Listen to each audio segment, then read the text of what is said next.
American 11 turns 20 degrees, right? Pretty right, American 11. The cockpit's not answering. Somebody's stabbed in business class. I think we're getting hijacked. What's going on, Betty? Betty, talk to me. Betty, are you there? Betty? I think we might have lost her.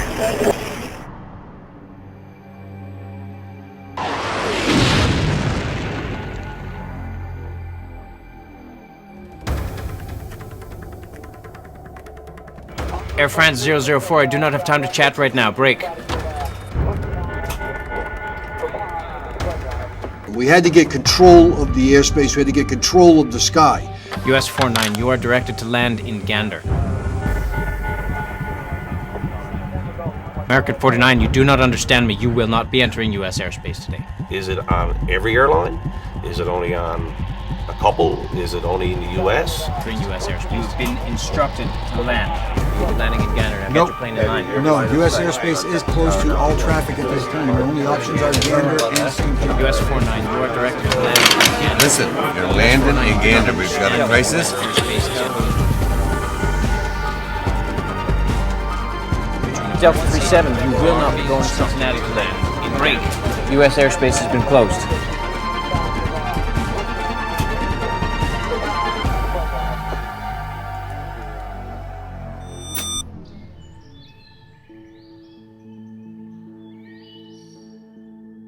My name's Dwayne Pottester.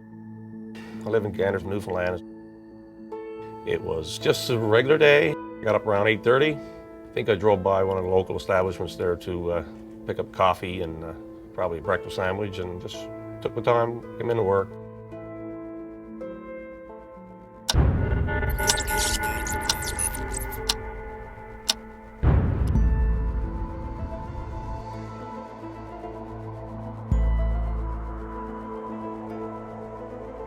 At that hour in the morning, it's very slow. So the guy that was sitting at the sector that I ended up in, he was working the whole airspace by himself.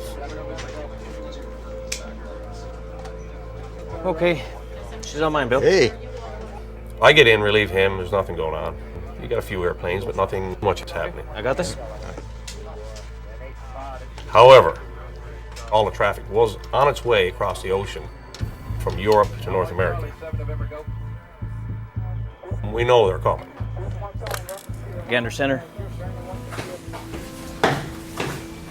My name is Harold O'Reilly, and I was the shift manager on duty during September 11th, 2001. I reported for work. It was a very normal day. Well, it was my 50th birthday, yes. The only thought I had when I went to work that morning was, oh no, what am I going to put up with this evening when I come home? Because usually on a 50th birthday, they always have a party or something, you know, with banners stuck up on the street. And as it turned out, that was the least of my worries that day.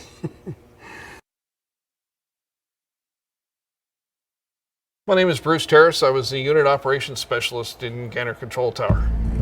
Gander Airport was originally a refueling stop and an overnight stop. In particular during the Second World War, was very important to allow aircraft to get from North America to the European continent. And it continued that way right up until the second generation, basically, of airliners, when we started to get into the wide-body airliners. Not as many airlines had to stop in Gander. And it gradually, as time went on, became less and less needed as the range of aircraft increased. The airport itself is very large. At one time we had a runway on the airport that was 1,000 feet wide. A normal runway today is 200 feet wide. And at the time we had a runway that was 10,500 feet long. In Gander at one point it was actually an alternate landing site for the space shuttle. Perfect. Okay, so I need you to descend to 6,000 feet, then we turn on right. My name is Don O'Brien. Affirmative, copy that. I'm an air traffic control supervisor in the arrival departure section of Gander Area Traffic Control Center. 6,000 feet. You're going to be turning right, and you're going to be heading 19. Gander Air Traffic Center controls a huge chunk of airspace, halfway across the Oceanic. to 30 degrees west longitude. British Airways 1503, Gander And Center. the flights coming out of Europe, they all converge over Newfoundland. We're like the narrow end of a funnel. Hollywood en route is domestic airspace. That is the eastern coast of Newfoundland. The first radar surveillance sites that aircraft will hit and will be able to be tracked as they come from Europe to North America. So most of these aircraft that we're talking about are wide-body jets carrying numerous passengers, 200 plus. And we are the first to receive them and radar identify them and send them on their way to their different destinations. 6, you are identified. Say your requested flight level. The altitude restriction here is 29,000 feet and above, and that's where all these aircraft transition en route back and forth to North America. We're going to be heading to 190. We're going to give you airport 22. What about get you in there? Normally in the arrival sector where I work, we would have 2, maybe 3 people seated at that time of the day before all hell broke loose.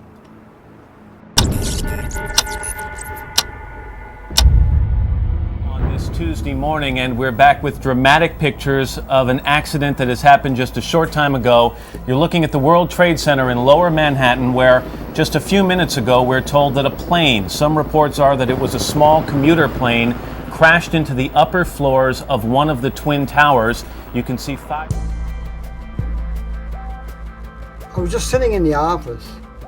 One of the controllers came in. Harold! What's going on? You won't believe this. Come and see this. So we go out to the TV room, and I'm watching a replay of the first aircraft. And as I'm watching it, Human loss. I mean, do you know if there were many people in the building? Oh, another one just hit. Something else just hit. A very large plane just flew directly over my building, and there's been another collision. Oh my God! Something else. Their impact, can you tell? We're going to immediately check with air traffic control in the area to find out if they had contact with either of these planes. and when we saw the second aircraft, How could that happen? I think like everybody in the room said, this is not an accident.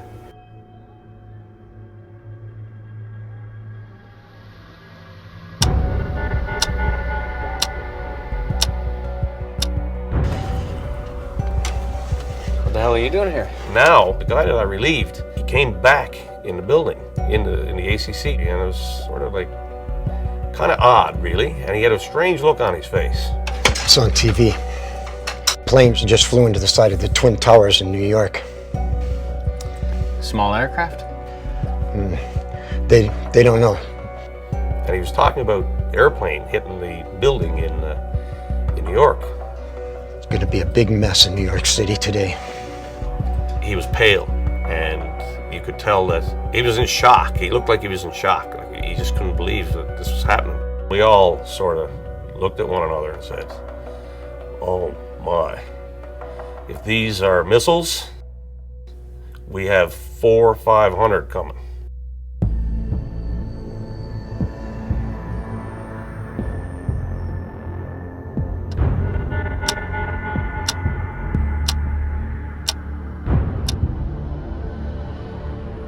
My name is Ben Sliney. I was working for the Federal Aviation Administration in 2001, and I was assigned the position of National Operations Manager. September 11th, 2001 was my first day on the job. Time ago, you're looking at the World Trade Center in Lower Manhattan, where just a few minutes ago we're told that a plane, we knew we had a problem that was really beyond our understanding at that point. We couldn't really comprehend what was happening. So when United 175 hit the South Tower, we shut down the entire country. No more aircraft could take off.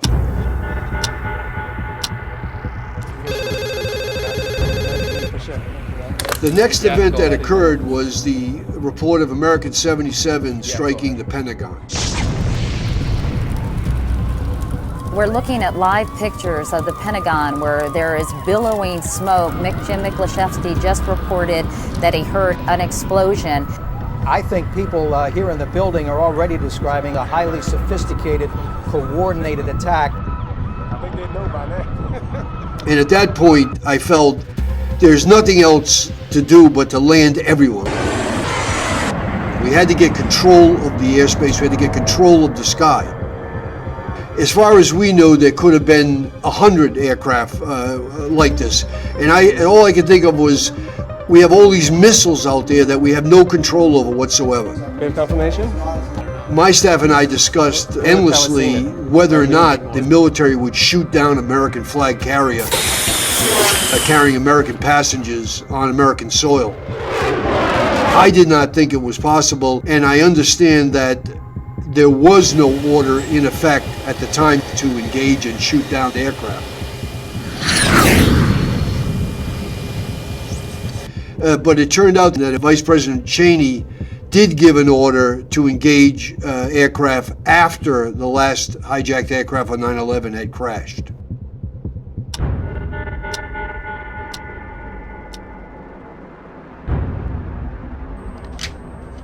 I went back to the office because I figured that there's something going on, and I was not there very long when I got the phone call. Gander control. From the New York FAA supervisor, who told me that American airspace is closed. You can almost feel a chill go through you. What do you mean American airspace is closed? After reiterating it 2 or 3 times, finally I had to accept that it wasn't New York airspace, it was the complete American airspace was closed. It was almost impossible to believe. What the hell? FAA already called me. It took a while to settle in, and then word came from Nav Canada's operations office that all American aircraft had to land as soon as possible. Where the hell am I supposed to put 400 planes? Turn them around and land them out east, anywhere you can. And then word came, a page to report to the shift manager. I called the 3 supervisors together and I said, we have a big problem. I'm not making this up. Harold had got the word that the U.S. airspace had been closed. And he told us about it, myself and the high-level supervisor and the oceanic supervisor. They again looked at me as if I had 2 heads, and they said, that can't be, you can't do that. That's impossible. It's closed, okay? He had to convince us a bit. We said, this some kind of joke or what? And no, it's happening, it's real. And all the airplanes that were inbound off the oceanic had to land at the nearest airports. Get ready. Done. Let's get her done. Dwayne does up top, and I take down low. Everyone sort of got tense, but no one really asked any direct questions. We were saying, something's going to happen here today. We could almost feel it in the air. All of a sudden, it's like you have this enormous task right on your doorstep. You have to cope with it. You can't turn around and go home. So we said, okay guys, let's get to work.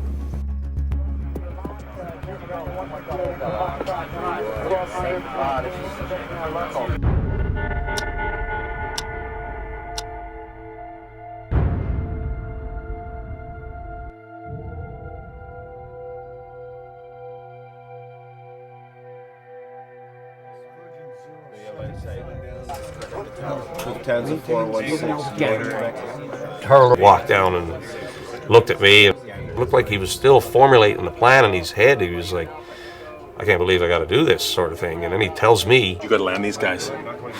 You think we're going to land all these guys? These aircraft have to be landed immediately. Bring them here. Whatever you can't fit here, Stephenville, Moncton, St. John's. Just keep them away from the big cities. Okay, I'm going to land these guys.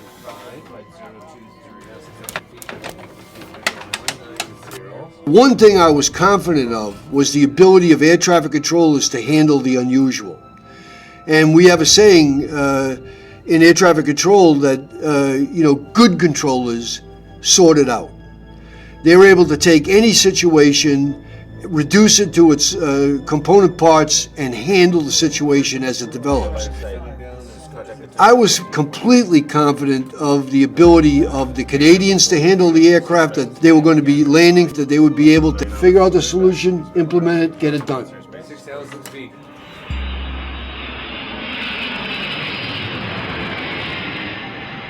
The potential that any aircraft in the air at that point in time could in fact be the subject of a terrorist attack. And that air traffic control were bringing aircraft into the community knowing that there was a threat of terrorism on these aircraft. That was certainly a concern. We're a very small population, and you don't point the aircraft towards heavily congested, heavily populated areas. You send them to places where if the worst possible thing happened, at least the damage is minimized. That probably doesn't provide much comfort to the people that live here to understand that, but I mean that's a reality that does exist.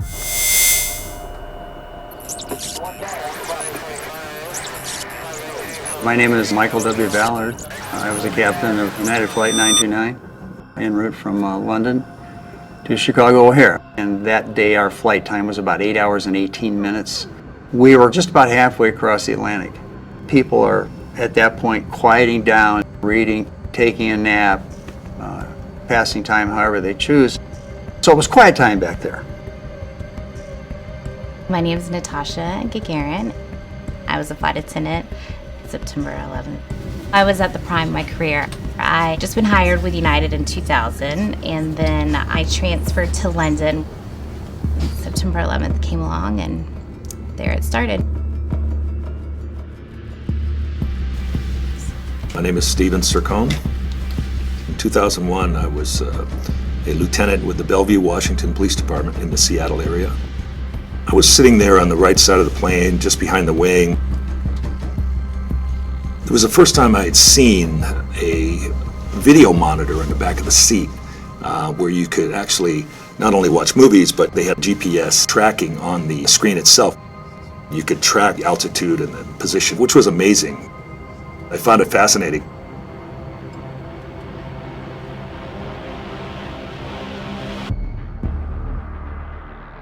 I was handed a little ACARS message that comes across via satellite. We can print out messages from the company, and they had sent us a message which I've saved in my documentation of the flight. Message from Chicago Dispatch. 2 planes have hit the Trade Center in New York City. This is hijacking. Others may be in progress. That simple. Once we realized that there were airplanes involved in a violent act, then you had to make some assumptions. How extensive is this? How safe is my airplane? My name is Terrence Hartsfield, and in September of 2011 I was a first officer on a Boeing 777. We didn't know if the same message was going out to every United aircraft or ours specifically. At that point we were trying to decide, was there maybe somebody on our aircraft, what was going on. There was a sense of urgency for us to do something. Tom, grab the crash axe. Nobody is going to get past you. Take whatever means you deem necessary, and I'll explain it later. If there was somebody on the aircraft to help maybe slow them down if they were trying to get in. But this is not anything we'd ever been trained for. And then I get a phone call from the captain. He asked me, he's like, Natasha, I need to speak with you in the cockpit. And that's not something we usually get. So I go in the cockpit, and he didn't even tell me. He handed me the ACARS message. He couldn't even read it to me. I read it for myself.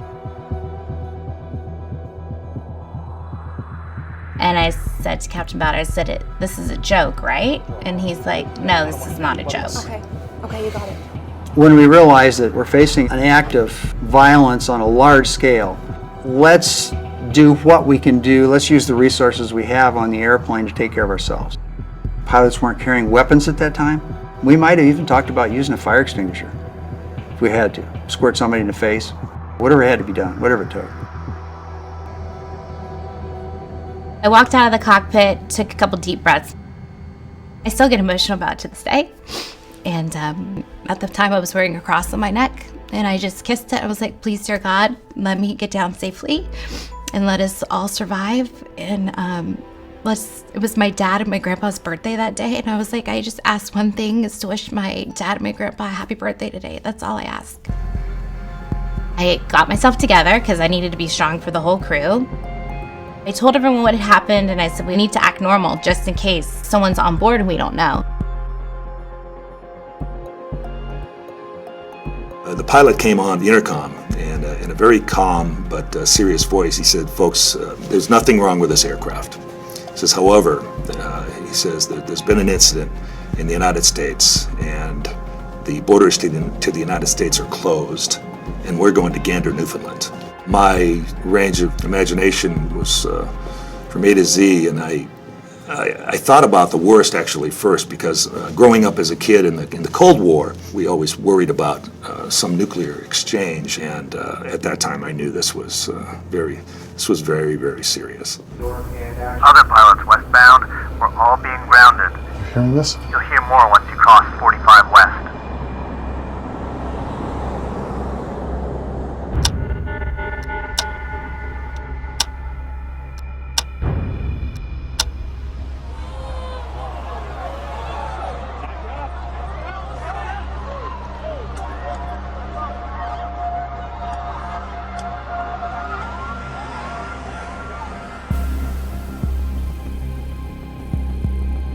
Speedbird 1503, Gander Tower. You're going to be descending down to 5,000. Expect runway 22. You're lane number 3.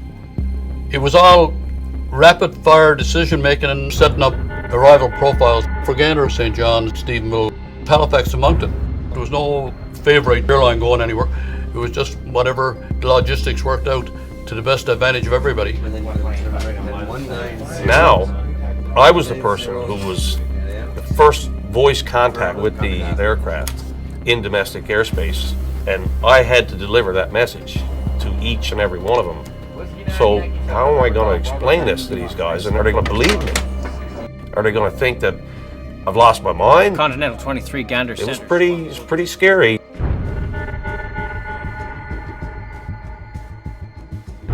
Air France 004, you will not be entering U.S. airspace today. Northwest 61, I'm not obliged to tell you anything. Break. You do not understand me. You have been instructed to land. Delta 37, you will not be going to Cincinnati. Due to an event in the USA, you will not be entering U.S. airspace today. You will be landing in Gander. Gander, Delta 370. That's not going to happen. We're on a tight schedule here. You don't understand. You have been directed to land. Cleared present position, direct St. John's. They weren't going into Chicago. They weren't going anywhere. Finally, you got through to them. Okay, well, I guess we're landing. Gander does 3 types of aircraft separation. Any aircraft destined from Europe to North America will certainly pass through Gander Oceanic.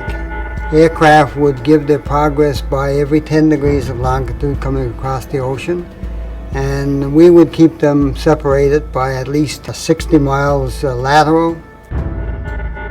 Gander Oceanic will follow the aircraft until it reaches roughly 200 miles from Gander.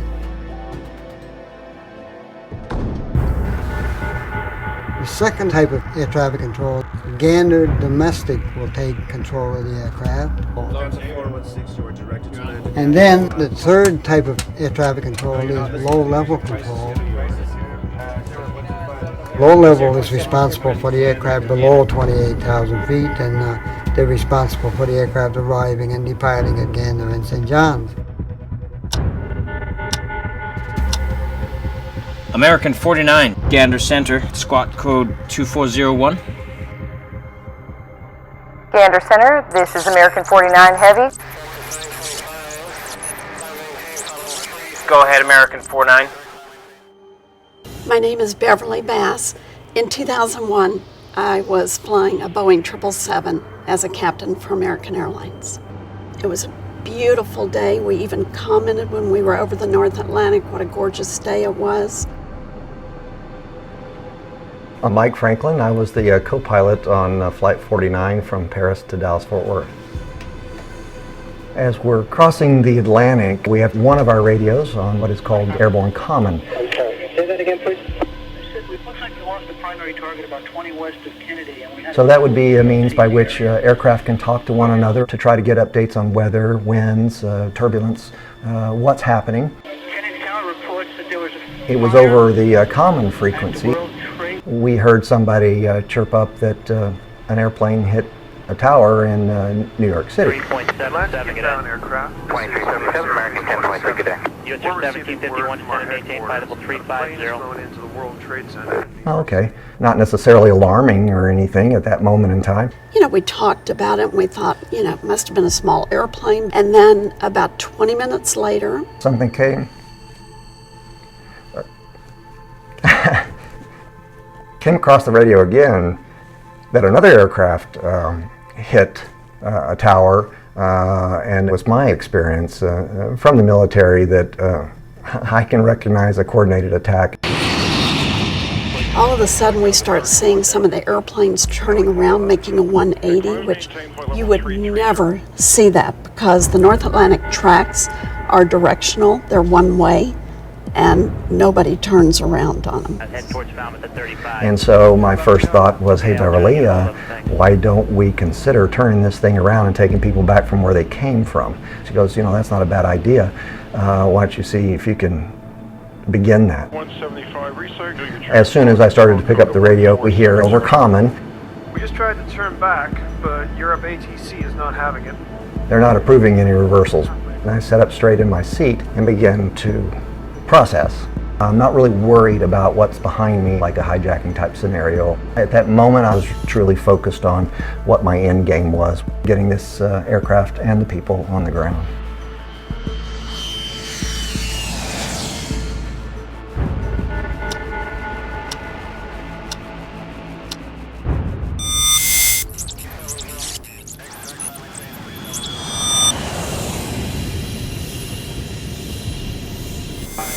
Continental 23, Gander Center, squawk code 2401. Morning, Gander Center, Continental 23 Heavy.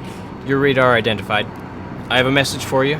I give him a chance to get something to, write down what his plan was. There's been some changes to the day if you're ready to copy. I said, the United States airspace has been closed. There has been an emergency in New York City. You now will be landing in Gander or St. John's. I'll be back to you in 60 seconds for the decision. But there was no time for them to make a decision.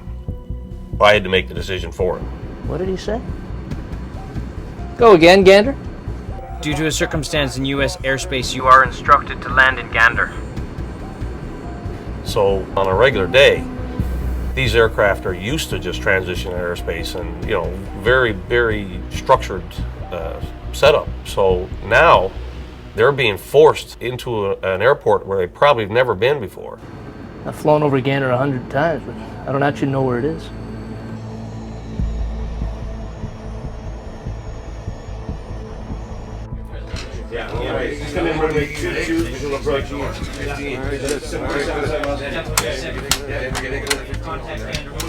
Continental 23, Gander Center, descending flight level 290. Expect lower. Gander Center, roger. Starting descent into Gander. Low level. Continental 23 is yours. Continental 23, contact Gander arrival. Continental 23, this is Gander Control. You are cleared to 6,000. Continental 23 Heavy. Copy that. Continental 23 Heavy, you have line of sight. Contact the tower at 128.6. My name is Reg Batson. In 2001, I was working at Gander Center as a low domestic controller. Everybody was on edge because we didn't know it was over. We didn't know how many sleeper cells were around, ready to blow an airplane up. And that's why we brought 90% of the airplanes in away from the town. If they blew up the airplane, it'd be only a few ducks and moose or something like that they'd kill. Most of the pilots didn't argue, but of course, when you're talking to 20 airplanes and you're trying to keep them all separate, you don't have a lot of patience for somebody not listening to you. And so I just said, look, if you cross American airspace, you're going to be shot down. So I don't care who you get on board, makes no difference to me.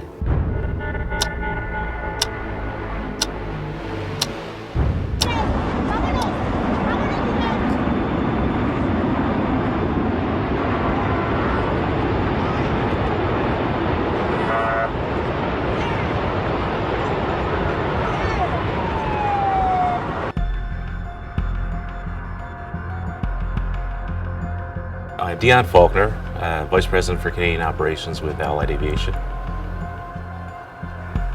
Allied is a support company for the airlines. Along with the 7,000 Normally when a diversion happens, we have a protocol that we go through. The airline will call us, so we try to get the type of the plane, flight number of passengers on board, routing.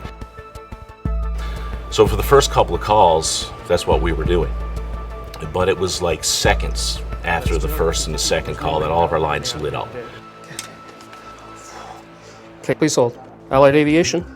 Okay, sorry, please hold. And then it became, well, this is United or Delta or many of the flag carriers calling and saying we've got 5, 10, 15 airplanes or even more on the Atlantic, and we could need a place to put these planes down. I think we were talking 50, 60 or even more airplanes that were potentially targeting Gander to land. So we immediately got prepared to start planning where to park the planes, and initially we weren't allowed to go on board these airplanes because once they were diverting, this was a pretty serious situation. We really didn't know if there was airplanes that could have terrorists aboard. My name is Glenn Blandford. In 2001, I was working as an air traffic controller at Gander Tower. My job is to get them on the ground safely. I was basically standing here receiving estimates from the guys in the center. Continental 2-3 Heavy at Gander Tower. Runway 21 cleared to land. Continental 2-3 Heavy. Roger, runway 21 clear to land. Continental 2-3 Heavy. Winds 320 at 3. Plan minimum time on runway and utilize first available taxiway on rollout. Traffic on final. And we had a lineup of traffic coming in from 10 miles. I could see 10, 15 miles maybe of traffic. A lot of these pilots had never been to Gander before. Some of them had very short notice that they were getting diverted to here, so a lot of them didn't even have the approach plates available or had time to actually study the approach plates and figure out the airport layouts. I'm Dean King, a tower controller.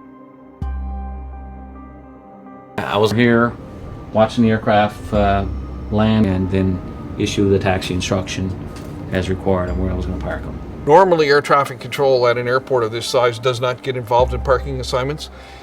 But as you can understand, on September 11th, parking assignment became paramount. Normal procedure for parking, the ground crews would have a designated spot when an aircraft come in. Groundings 100, ready for taxi. We'll take 2-1 if we can do it. But that day, because the ground crew didn't know where the aircraft were going, they said, listen, you send the aircraft where you want to send them, and we'll make sure we're there. Air Canada 849, give way to the Delta 767. Taxi Alpha to apron, monitor me on ground 121.9. I just made the plan as I went. They maintained listing watch on the frequency. They just went where I was telling the aircraft to go. US Airways 27, taxi to the end of the apron and hold. I'll give you further instruction from there. It was structured so that we would give away the least important pavement first until we started having to actually park aircraft on runways. Let me work on that for a minute and I'll get back to you. No, I don't know. And the determination, of course, at the time was that we would leave the longest runway available as long as possible before we had to start parking airplanes on it. Sure, we've got the space, but I don't know. Once he got on the ground, he started asking questions. Can you tell us what's going on? And my response was, I can't tell you exactly what's going on, but obviously it's a catastrophic event.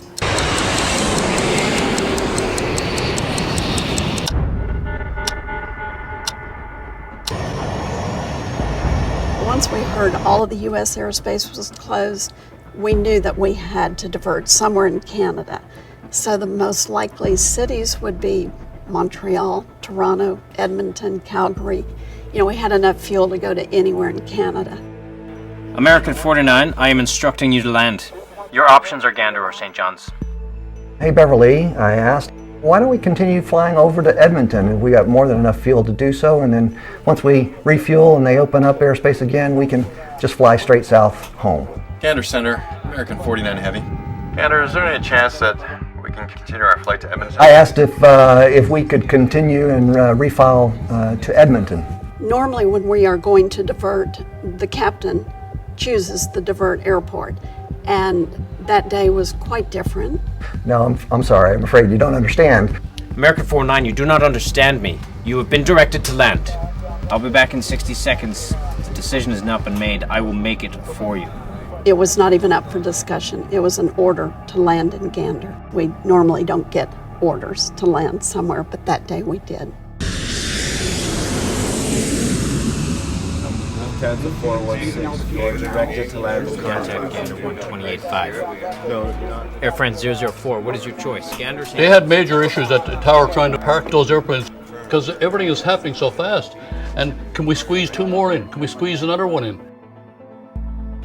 In the first few minutes of starting to get estimates of aircraft diverting to Gander, we were getting calls from individual airlines asking if we could accommodate them.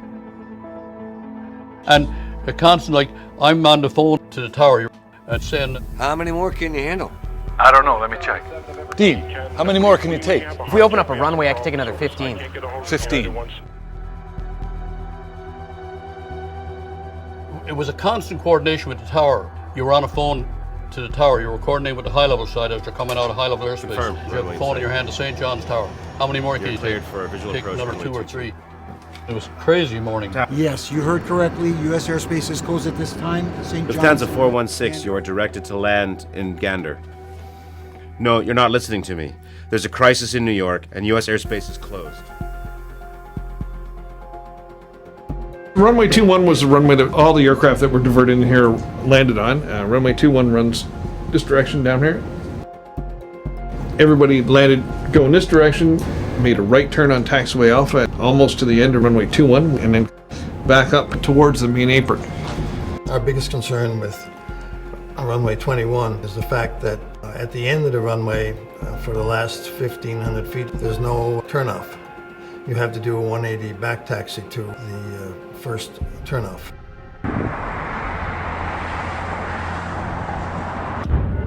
We're spacing the aircraft to give us sufficient time to get them off the runway before the next aircraft was final. And in this particular case, Sabina 539, Gander Tower, follow 747, 1 mile final.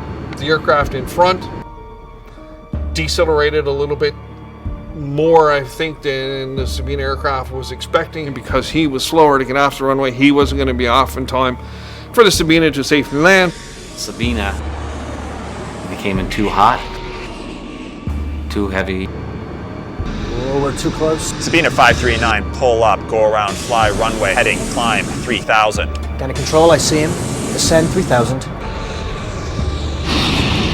Sabina 539, radar identified. Maintain 5,000. Turn right, heading 180.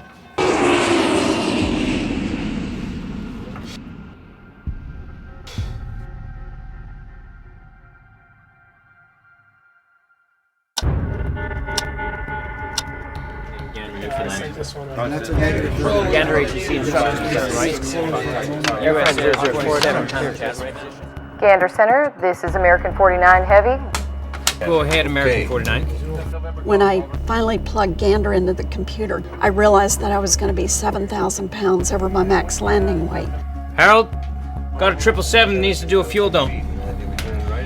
Stand by, we'll get back to you. American 49 Heavy standing by. Reg, can you set up a flight path for a fuel dump, please? American 49, we're going to set you up with an area near Gander for your fuel dump. Stand by. Copy that, Gander. Our mindset is to gas and go and to get home. That's the completion of the mission. But the first step in this mission now has been changed to landing safely and coordinate with the controllers to begin dumping fuel to get down to landing weight. American 49, contact Gander Center on 131.8 to complete your fuel dump. Gander Center, copy that. American 49, Gander Center. For fuel dump, proceed 50 miles due east, send 18,000. Commence dump there. Copy that, Gander Center. Northeast 50 miles, descend 18,000. And they started clearing the airspace or making sure that they had a good area to send me to. So they basically just gave me a vector, and that was the heading I stayed on until I jettisoned the 7,000 pounds. Commencing fuel dump now. It's high-octane fuel. It's risky business. Explosion, fires, and then you're into a real catastrophic deal if that were to happen. See this?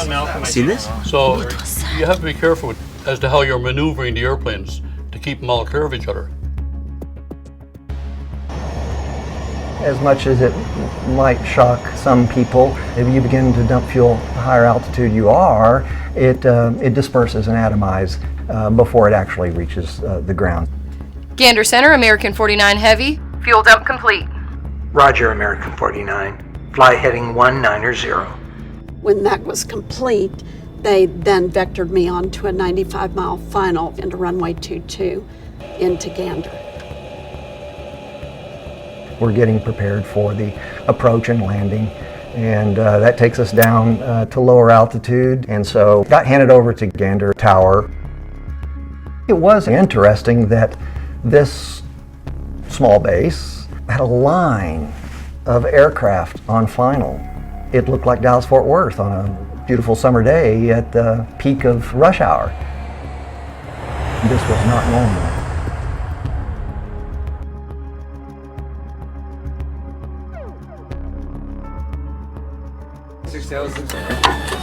There was no particular plan in place. There was no time. No. You just had too much traffic coming that had to be dealt with. Can you take another 2 aircraft?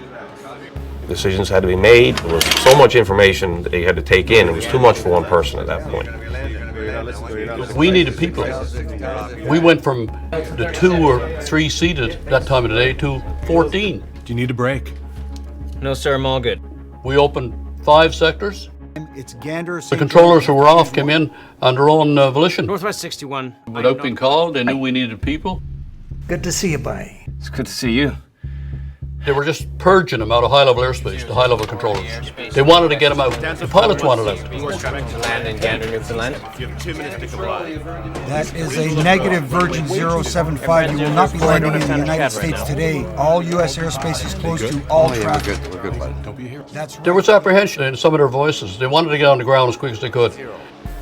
We're going to be bringing you behind a 747 at 22. This day was intense.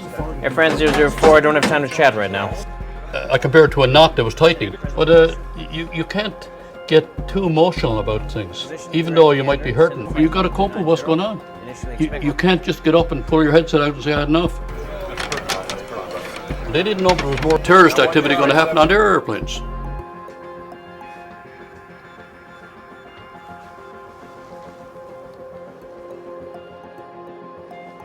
Just reflecting on what went on and thinking of what could have went on, you know.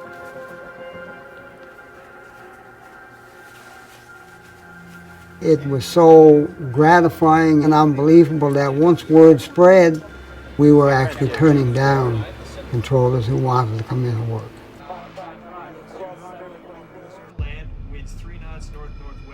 The electronics couldn't keep up to the level of traffic that we had. 446, estimating 1456 Zulu. So we were doing a lot of voice coordination. Estimating 1449 The old school of just verbal estimates on which aircraft was where, who was following who. The cooperation of the tower controller and the controllers in Gander Center kept everything straight. Estimating 145. So that we knew which aircraft was which, the sequence they were for the arrivals. 1459 Zulu. United 929 Gander Control. Descend 6,000 feet. Expect runway 22. Confirm visual on the runway. You're cleared for a visual approach. Runway 22. Gander Control, this is United 929. Copy that. Transferring it to tower. 158.6. United Airlines 929 Gander Tower. Wind 210 at 10. Altimeter 2992. 1 mile final. Gear down.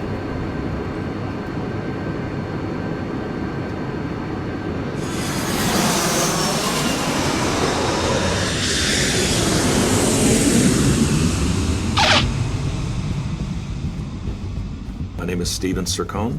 In 2001, I was a lieutenant with the Bellevue, Washington Police Department in the Seattle area. When we got on the ground, we were in the dark. I don't have that much information right now, okay? Didn't know what was going on down there in the States. Finally, Captain Ballard came over the PA and announced to us that there had been a terrorist incident in the United States, and it involved multiple aircraft and the impact of buildings. And it was a shock. And I got pretty angry.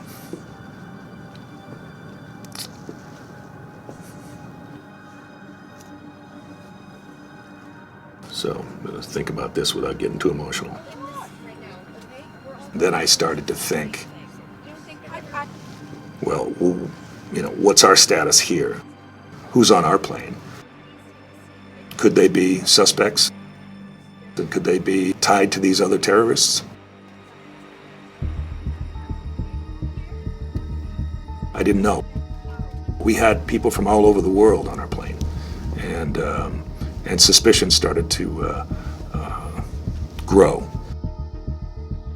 We had a couple of Middle Eastern gentlemen, I'll say, on the airplane, speaking in a foreign language that none of our people understood. And they were concerned about that. Did we have someone, a non-desirable on an aircraft? We got a message from the company saying we're really concerned about your flight. So, you know, that to me was disconcerting enough. And I think that we as a crew shared that same feeling because there just wasn't a lot of information for us.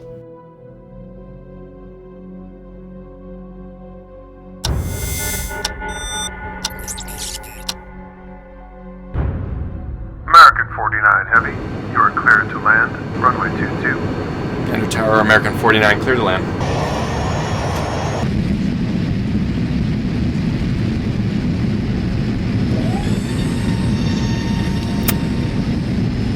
Normally our final approaches are about 15 miles out, and mine was 95 miles, which made me one of the last airplanes to land.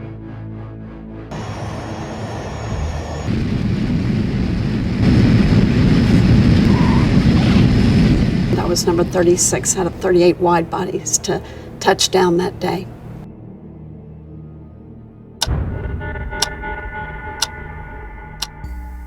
Okay, American 49, I'm gonna need you to pull a 180 and double back down, runway 04, exit right. Yeah, well, that's what I'm telling you. We filled up the main apron first, just because at that point we didn't know how many aircraft we were going to have. Gander Tower, there's quite a bit of debris out here. Bit of a challenge for an aircraft of this size. Well, I don't know what you want me to tell you. I got nowhere else for you to go. Virgin 21. I can see airplanes everywhere. They are all over the taxiways, they're parked on a runway, they're parked all over the area at the terminal, and I didn't know where I was going to be able to park.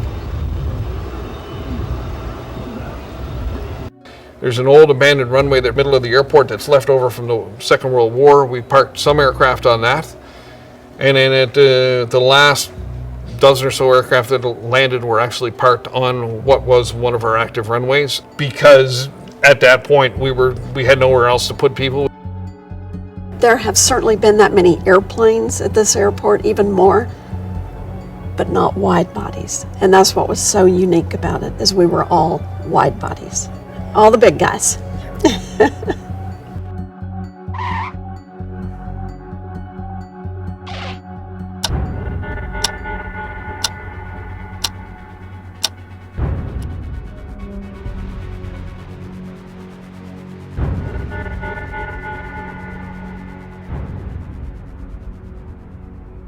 Roger that. That's the last one.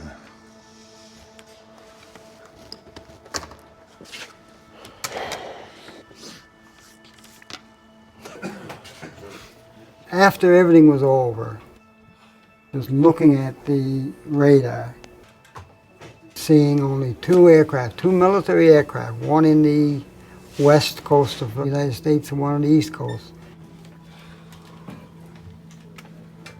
It was an eerie feeling. It was eerie, actually. It was not an airplane in the sky. You're in a place that's busy all the time, and now there's nothing. Radar screens were blank. Silence was deafening.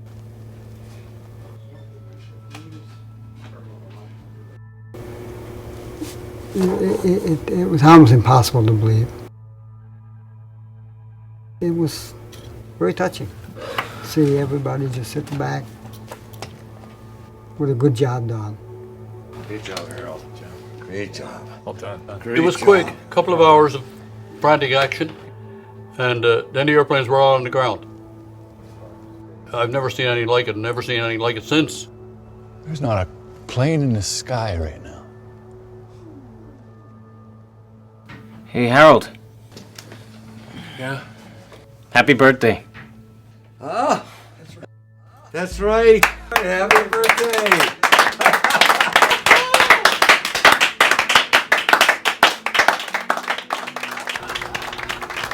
I'll always remember that. And I thought it was a golden day for air traffic control to put over 5,000 aircraft on the ground in less than 2 hours. It was never a thought that went through my mind that we could not accomplish this. I look at it as, a day that we could use as an example of how people just kind of work together and cooperate to get something done. It was sort of a turning point in life somewhat. For me, it was like before 9/11 and after 9/11. Innocent people have been killed. I don't know sometimes where mankind can do what they can do. And then the other side of it all is the good side. They can rise to the occasion and counteract it, and hopefully the good will prevail.